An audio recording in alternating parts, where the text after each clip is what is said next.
এদিকে ধর হাতে হ্যালো ভিউয়ার্স, আসসালামু আলাইকুম। এই যে দেখতে পাচ্ছেন আমাদের ওপেন ড্রাম মেশিনটি ধান মাড়াই করা হচ্ছে। আজকে গতকালকে আমরা একটা ভিডিও করছিলাম, অনেক লোক দেখছে।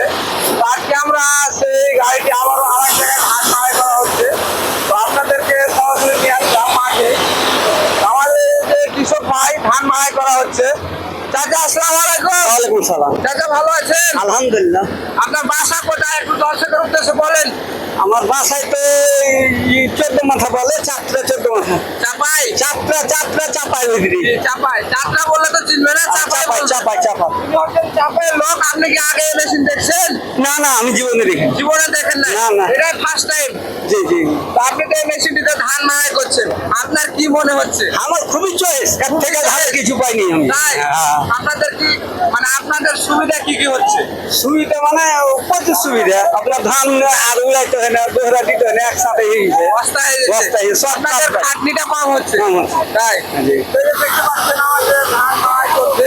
আমাদের এই যে প্রচুর দর্শক, এটা আমাদের আরেক ভাই আপনি এখানে তো গাড়িতে ধান মাড়াই করছে, আপনারা দেখছেন তাই না? হ্যাঁ, দেখতে খুব আসলে সুন্দর, মানে অল্প ইয়াতে পরিশ্রমের ধানটা ক্লিয়ার হয়ে গেছে। আপনার তো অনেক মেশিন আছে, আপনি কি সামনে একটা নেবেন নাকি ভাবছেন? আমি 2-3টা বানাবো চিন্তা করছি, 2টা মতো। তাই হ্যাঁ। মানে এখানে মানে আপনি মানে দেখে মানে আরো 2-3টা বাড়ার মনে হচ্ছে। হ্যাঁ, 2টা তো করবোই এরকম নিয়ে। তাই মানে যেহেতু সব থেকে সুবিধা। হ্যাঁ। এটা আমাদের মাসুদ ভাই আপনার তো গতকালকে একটা ভিডিও করা হয়েছিল, হ্যাঁ ভাই। ভিডিও অনেক লোক দেখছে। তো আমরা আবারও আসলাম এই যে রোজের ভিডিও করার জন্য, যে মানুষ দেখুক বাংলাদেশ। আমি বানাবো 4টা বানাবো তো। তাই এই ভাই আমার কাছে 4টা বানানোটা বলছে।